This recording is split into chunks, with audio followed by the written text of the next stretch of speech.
wabarakatuh. Jumpa lagi di Taman Inspirasi. Kali ini kami akan membagikan tips bagaimana cara mengefektifkan dan mengefisiensikan tanaman. Nah, di sisi sebelah sini dengan lahan kurang lebih 1 meter kali 6 meter ini ada lebih dari 100 pot.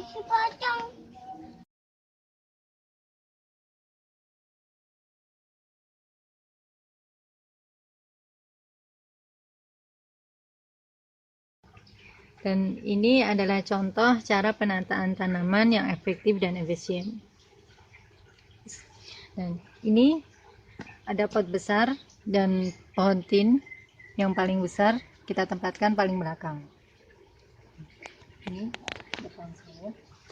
Nah, di ruang kosong pot ini kita taruh pot yang lebih kecil.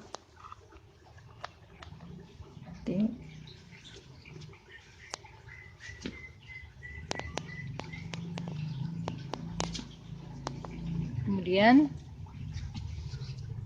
di ruang kosong pot ini kita taruh lagi pot kecil. Sebaiknya kita pilih tanaman yang bisa tumbuh dengan baik di lingkungan yang minim cahaya. Kemudian di depannya ada tanaman yang lebih pendek. Ini ada sayuran dan cabai dan brokoli. Ini bisa kita taruh di sini karena ini bisa tumbuh tanpa cahaya yang banyak. Kita bisa letakkan di sini.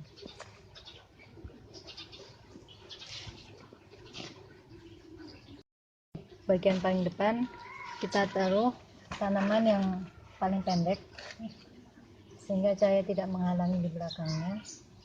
Ini misalnya.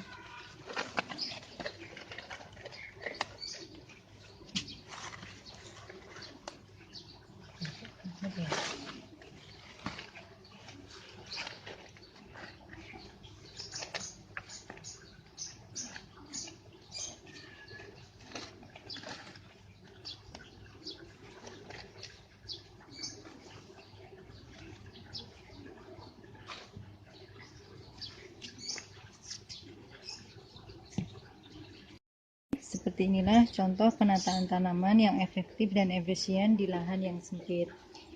Jadi dari tanaman yang tinggi bertingkat ke tanaman yang lebih rendah, sehingga proses fotosintesis dapat berjalan dengan lancar. Kita mulai dari yang sebelah sini. Di sini ada tanaman puring. Dan untuk menanamnya kami manfaatkan ember bekas ini.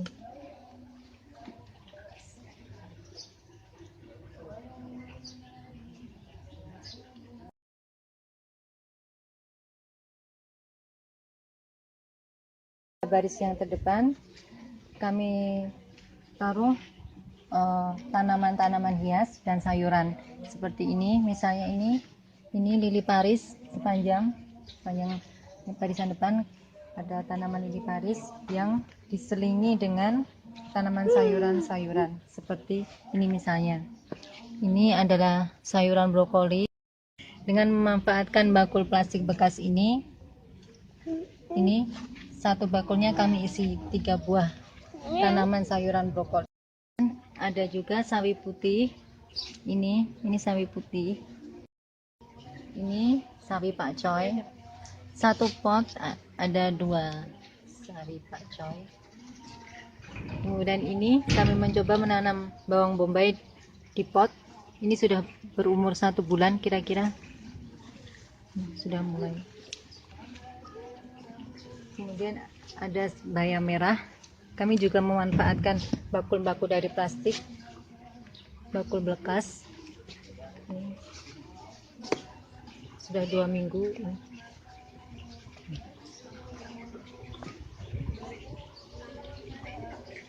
Kan ini seperti ini.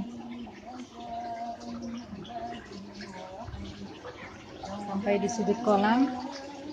Ini ada bak penampung pembuangan air kolam koi. Karena air kolam ini cukup bergizi tinggi, kami manfaatkan untuk penyiraman tanaman-tanaman di sekitarnya.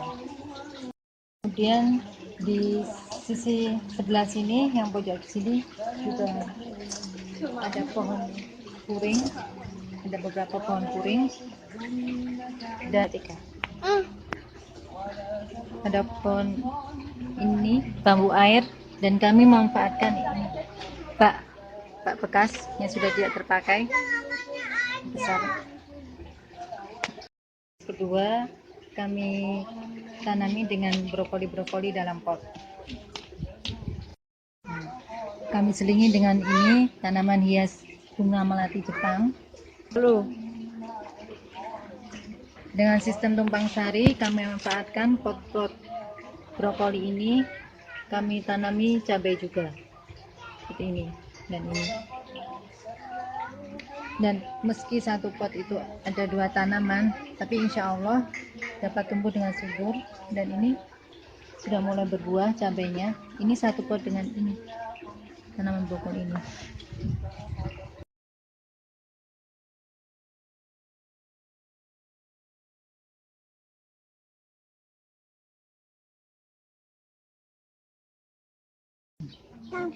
Dan untuk bagian yang menempel pada tembok, kami tanami dengan tanaman yang sudah mulai tumbuh dengan besar, seperti tanaman buah-buahan dalam pot. Ini ada kaca piring berbunga.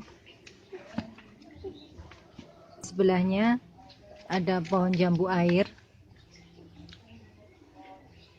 dan ini kami juga menanam cabai, pohon cabai, satu pot dengan tanaman jambu air. Kemudian ada buah ceri, ini sudah mulai ini berbuahnya.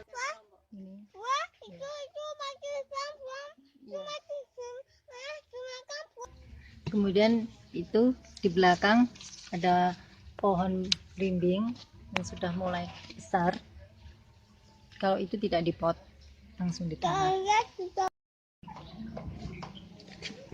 Sini ada pohon jeruk. Kemudian di atas pot pohon jeruk ada pohon buatin yang masih masa pertumbuhan. Dan ini bunga kamboja. Sebelahnya lagi ada pohon sawo. Kalau ini langsung ditanam di lahan. Pohon sawo.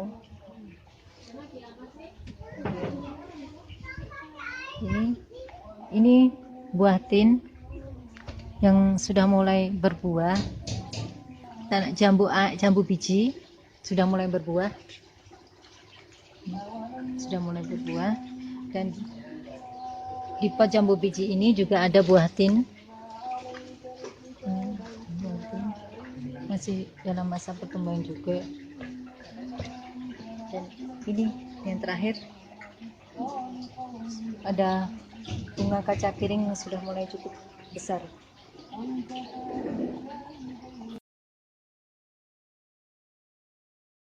Sini bisa kita lihat ada tanaman kaca piring, belimbing, dan pohon tin yang sudah mulai cukup besar, sehingga perkembangannya bisa mengganggu tanaman yang lain.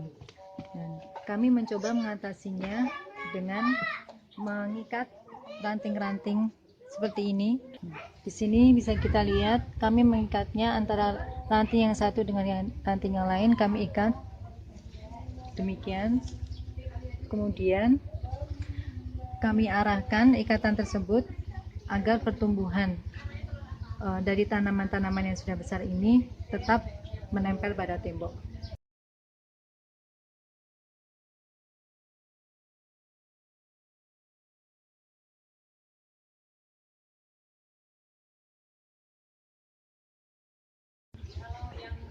Kemudian untuk mempercantik tampilan tembok, kami sengaja menaruh ini tanaman Adam Hawa ini agar lebih terlihat cantik.